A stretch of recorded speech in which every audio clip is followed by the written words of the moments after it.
আমাদের দুই ভাইয়ের দ্বারাতে আমাদের স্যারের কাছে খবর পাওয়া গেছে। বাইনতে আমার নিয়ে আইছে স্যারের কাছে। স্যারের মাধ্যমে আমি এতটুকু পাইছি। স্যারকে আমি অনেক দোয়া করি। আমার যতদিন বাচ্চা থাকবো ততদিনই স্যারের লাগি, যারা আমার বাইনতে লাগি, যারা সহযোগিতা করছে আমার ছেলে লাগি, সবাই লাগে আমি এভাবেই হারিয়ে যাওয়া সন্তানকে খুঁজে পেয়ে আবেগ এবং কৃতজ্ঞতা প্রকাশ করেছিলেন ব্রাহ্মণবাড়িয়া নাসিরনগরের মোহাম্মদ হারিস মিয়া। 3 সন্তানের জনক হারিস মিয়া একসময় ফেরি করে গ্রামে গ্রামে কসমেটিক বিক্রি করতেন।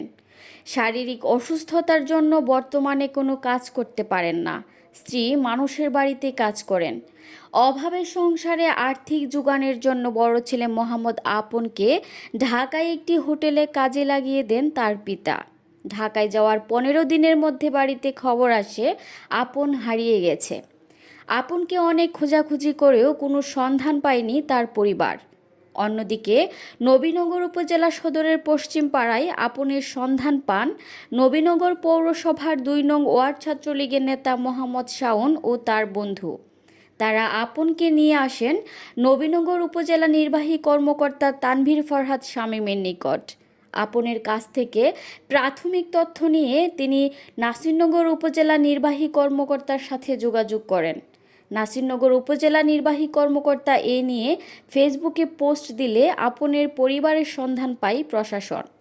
পরে আপনের পরিবার নাসিরনগর থেকে নবীনগর উপজেলায় আসেন। নবীনগর উপজেলা নির্বাহী কর্মকর্তা তানভীর ফরহাদ শামীম আপনকে কিছু আর্থিক সহযোগিতা করে হারিস মিয়ার কাছে তার সন্তানকে হস্তান্তর করেন।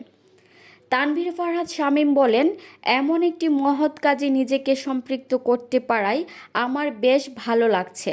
আমি এবং নাসিরনগর উপজেলা নির্বাহী কর্মকর্তা মিলে এই পরিবারকে পুনর্বাসন করার চেষ্টা করব। গতকাল রাত 10টার দিকে নবীনগরের 2 জন যুবক বুদ্ধি প্রতিবন্ধী বাক প্রতিবন্ধী ছেলেটিকে আমার বাসায় নিয়ে আসে। তারা মূলত নবীনগরের উদ্দেশ্যহীনভাবে ঘোরাফেরা অবস্থায় ছেলেটিকে পায়। ছেলেটি সঠিকভাবে তার নাম, ঠিকানা বা পরিচয় বিস্তারিত বলতে পারছিল না। যতটুকু বলছিল যে সে ঢাকা থেকে আসছে, তার বাড়ি নাসিরনগর। বিস্তারিত ঠিকানা বলতে পারেনি। তার নামটা বলেছে, সে নাসিরনগর যেতে চায়। সে ঢাকা থেকে বের হচ্ছে, ঢাকায় একটি হোটেলে কাজ করত। তো পরবর্তীতে যখন দেখলাম যে সে যাওয়ার কোনো জায়গা নেই, পরে আমি আমার হেফাজতে রাখি। ছেলেটির ছবি নিয়ে যতটুকু তথ্য দিতে পেরেছে সে তথ্যটুকু আমি নাসিরনগরের ইউনূস স্যারের কাছে পাঠাই। উনি সাথে সাথে নাসিরনগরের ওনাদের যে ফেসবুকে পোস্ট করেন। যেটা জানতে পেরেছি, নাসিরনগরের এই ছেলের বাবাও ছেলেকে 3 দিন ধরে খুঁজতে খুঁজতে ঢাকায় চলে গেছে, ঢাকায়ও খুঁজছিল। এবং তারাও ওখানে একজন আত্মীয়ের সহযোগিতা নিয়ে ফেসবুকে পোস্ট করে খোঁজার জন্য, কেউ যদি পায় তাহলে যেন জানানো হয়। কিন্তু কোনো খোঁজ খবর পাওয়া যাচ্ছিল না। পরে ফেসবুকে পোস্ট দেখে তারা জানতে পারে যে ছেলেটি নবীনগরে আছে। তো এখন ছেলেটির বাবা মা সকালে চলে আসছে। ছেলেটিও তার বাবা মাকে চিনতে পেরেছে এবং ভালো লাগছে যে ছেলেটি 3 দিন ধরে ঢাকা থেকে বের হয়েছে, উদ্দেশ্যহীনভাবে ঘোরাফেরা করছিল, তার বাবা মাকে ফিরে পেয়েছে। আর তার বাবা মাও ছেলেকে হারিয়ে খুবই ভয়ের মধ্যে, আতঙ্কে, উৎকণ্ঠায় ছিল। তারাও ছেলেকে খুঁজে পেয়েছে। তাদের মধ্যে যে আনন্দপূর্ণ যে একটা সুন্দর যে আবার দেখা হলো, মিলন, সেই জিনিসটা খুব ভালো লাগছে। এবং যেটা জানতে পারলাম, ছেলেটি প্রতিবন্ধী, পাশাপাশি ছেলের বাবা অসুস্থ, কিছু কাজ করে না। ছেলের মাও বাসা বাড়িতে কাজ করে।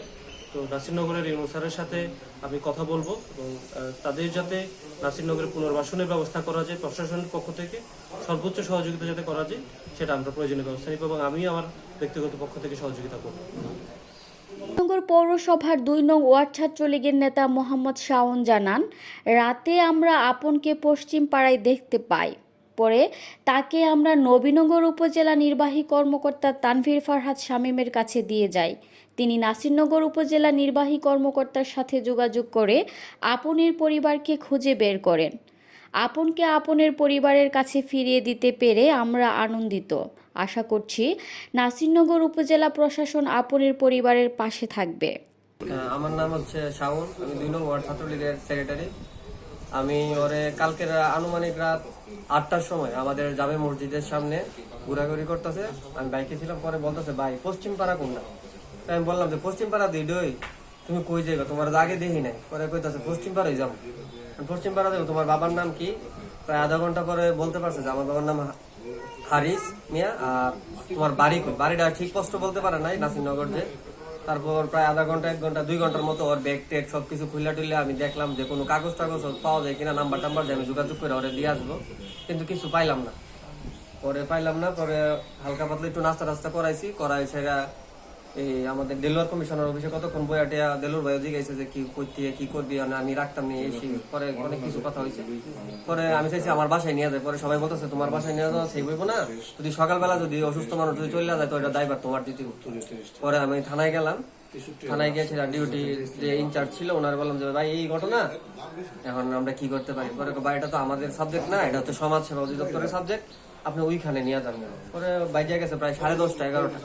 পরে আমি আবার নিয়ে আসলাম, আইসা সেটা অফিস টফিস তো সবই বন্ধ। পরে এই যে 2 ভাইয়ের সাথে কথা হইলো যে ভাই এই সমস্যা, এখন আমি কি করতে পারি, এই বাচ্চাটা তো কিচ্ছু, ওরাও আবার জিজ্ঞাসা করছে অনেকক্ষণ, সঠিক তথ্য কিছুই দিতে পারে নাই।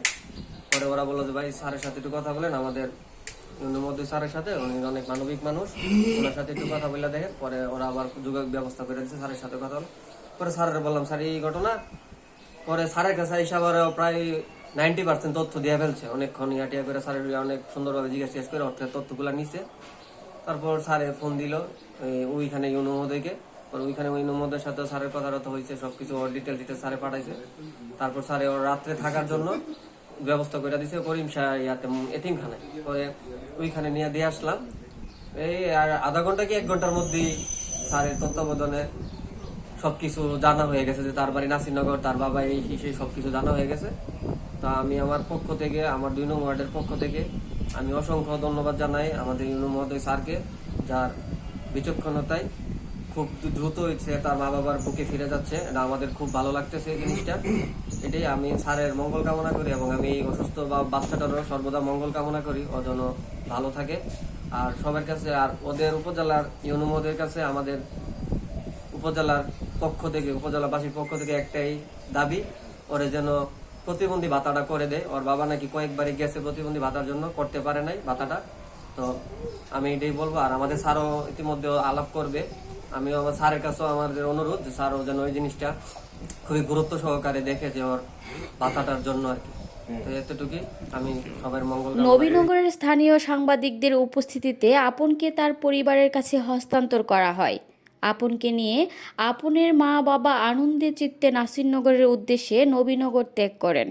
ছাত্রলীগ নেতা এবং নবীনগর উপজেলা নির্বাহী কর্মকর্তার মাধ্যমে আপন ফিরে পেয়েছে আপন ঠিকানা। বিবি নিউজ, নবীনগর, ব্রাহ্মণবাড়িয়া।